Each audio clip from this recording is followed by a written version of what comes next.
Smart School announces registrations for new admissions for class 11th and 12th. Admission open till availability of seats. Visit www.spsmartschools.com.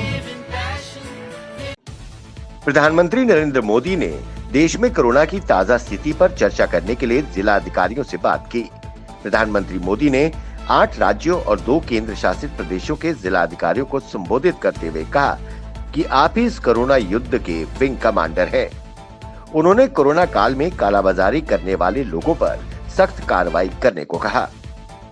वहीं उन्होंने कहा कि हमारे corona को लड़ने के हथियार हैं local containment zone, aggressive testing और लोगों तक सही और पूरी जानकारी। वहीं प्रधानमंत्री ने जिला अधिकारियों से कहा कि अगर आपको लगता है कि सरकार की ओर से बनाई गई पॉलिसी में जिला स्तर पर इनोवेशन की जरूरत है, तो मैं आपको खुली छूट देता हूं, ये आप इनोवेशन करिए। अमरनाथ की पवित्र गुफा की वार्षिक तीर्थ यात्रा 2021 पर एक बार फिर कोरोना का संकट गहरा गया है। प्रशासन इसे आम श्रद्धालुओं के लिए रद्द करने पर गंभीरता से विचार कर रहा है। ऐसे में और इस कोरोना की स्थिति में पवित्र छड़ी मुबारक के संरक्षक दशनामी अखाड़ा के महंत दीपेंद्र गिरी ही सनातन परंपराओं के मुताबिक पवित्र गुफा में बाबा बर्फानी पूजा के लिए छड़ी मुबारक के संग जा सकेंगे। देश के साथ साथ पूरे जम्मू कश्मीर में कोरोना महामारी ने कहर ढाया हुआ है। सब कुछ तकरीबन बंद है। लॉकडाउन की वजह से गरीब जरूरतमंदों को खाने पीने के लाले पड़ गए हैं। इसी को देखते हुए केंद्र सरकार द्वारा 2 महीने फ्री राशन दिया जा रहा है। इसी क्रम में सांबा के सुम तहसील में भी लोगों को फ्री राशन वितरित किया गया। इस मौके पर सरपंच बलेतर पंचायत सूरज प्रकाश वर्मा भी मौजूद थे। जिला सांबा के उप जिला गगवाल के सांदी पावर हाउस के 10 MVA के पावर ट्रांसफार्मर ओवरलोडिंग की वजह से रात जल गया, जिसकी वजह से पूरे इलाके में बिजली ठप हो गई। घरों पर लगे इन्वर्टर भी जवाब दे गए। पानी की सप्लाई भी चरमरा गई है। रात करीब 2 बजे जोर के धमाके के साथ ट्रांसफार्मर में आग लग गई। आग बहुत ही भयंकर थी। तुरंत इसकी सूचना पुलिस और फायर ब्रिगेड को दी गई। फायर ब्रिगेड ने कड़ी मशक्कत के बाद आग पर काबू पाया। ट्रांसफार्मर जलने से पूरे शहर की बिजली आपूर्ति प्रभावित हुई है। लोगों ने प्रशासन से जल्द ट्रांसफार्मर लगाने की मांग की। जम्मू में एक तरफ कोरोना का प्रकोप है, तो वहीं कोरोना संक्रमण से जम्मू संभाग में मौतों का आंकड़ा भी बढ़ रहा है। कई तरह के आरोप प्रत्यारोप सामने आ रहे हैं। कई लोग ऑक्सीजन की कमी को दोषी मान रहे हैं। वहीं अगर सीडी अस्पताल की बात की जाए तो अधिकारी ने जानकारी देते हुए बताया कि सीडी अस्पताल में 110 बिस्तर मौजूद हैं, जो कोविड मरीजों के लिए हैं। यहाँ ऑक्सीजन प्लांट नया है और बखूबी अच्छा चल रहा है। वहीं उन्होंने कहा कि हमारे पास ऑप्शन के रूप में बड़ी तादाद में ऑक्सीजन सिलेंडर्स भी मौजूद हैं। अगर प्लांट में कोई समस्या उत्पन्न हो जाए तो सिलेंडर्स द्वारा उसे पूरा किया जा सकता है। यहाँ सभी पेशेंट्स को ऑक्सीजन उपलब्ध है। यहाँ से बड़ी तादाद में लोग कोरोना से ठीक होकर चले गए हैं। हम हर लिहाज से लोगों की मदद कर रहे हैं।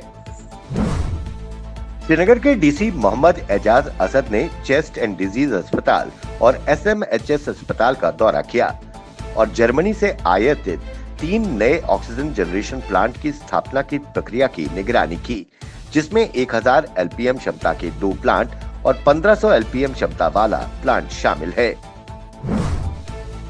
जिला विकास परिषद के सदस्य पंडित सुरेश शर्मा ने एक्सीडेंटल अस्पताल चौकी चौरा का दौरा कर वहां के हालात का जायजा लिया और मरीजों से मिलकर दी जा रही सुविधाओं की समीक्षा की। उन्होंने कहा कि इस अस्पताल की बड़े लंबे समय से मांग थी। वहीं सुरेश शर्मा ने BMO, सरपंच, पंच और लोगों के सामने ऐलान किया कि वो जल्द ही अपने जिला विकास परिषद फंड से digital x-ray machine, semi auto analyser, cell counter, ये तीनों मशीन यहाँ लगाई जाएंगी। दिल्ली के मुख्यमंत्री अरविंद केजरीवाल ने एक ट्वीट कर केंद्र सरकार से अपील की है कि सिंगापुर के साथ हवाई सेवाएं तत्काल प्रभाव से रद्द की जाएं। इसके साथ ही उन्होंने बच्चों को प्राथमिकता के आधार पर टीकाकरण की गुजारिश की है। दरअसल इसके पीछे उन्होंने जो वजह बताई है वो है सिंगापुर में फैला कोरोना का नया रूप। उनका कहना है कि ये रूप बच्चों के लिए बेहद खतरनाक है और ये भारत में तीसरी लहर के रूप में आ सकता है। केजरीवाल ने ट्वीट किया, सिंगापुर में आया कोरोना का नया रूप बच्चों के लिए बेहद खतरनाक बताया जा रहा है। भारत में ये तीसरी लहर के रूप में आ सकता है। केंद्र सरकार से मेरी अपील, सिंगापुर के साथ हवाई सेवाएं तत्काल प्रभाव से रद्द हो, बच्चों के लिए भी वैक्सीन के विकल्पों पर प्राथमिकता के आधार पर काम हो। कांग्रेस के शोध विभाग के प्रमुख और राष्ट्र प्रवक्ता राजीव गौड़ा ने टूल किट से जुड़े भाजपा के दावे पर पलटवार करते हुए कहा कि सत्तारूढ़ पार्टी फर्जी टूल किट प्रचारित कर रही है। कांग्रेस ने कहा कि भाजपा अध्यक्ष जेपी नड्डा और प्रवक्ता संबित पात्रा के खिलाफ पार्टी जालसाजी की एफआईआर दर्ज कराएगी। गौड़ ने ट्वीट किया कि भाजपा कोविड कुप्रबंधन पर फर्जी टूल किट का दुष्प्रचार कर रही है और इसे कांग्रेस के शोध विभाग से जोड़ रही है। हम जालसाजी को लेकर जेपी नड्डा और संबित पात्रा के खिलाफ एफआईआर दर्ज करा रहे हैं। उन्होंने दावा किया, हमारा देश कोविड की तबाही का सामना कर रहा है। ऐसे समय लोगों को राहत प्रदान करने की बजाय भाजपा बेशर्मी के साथ फर्जीवाड़ा कर रही है।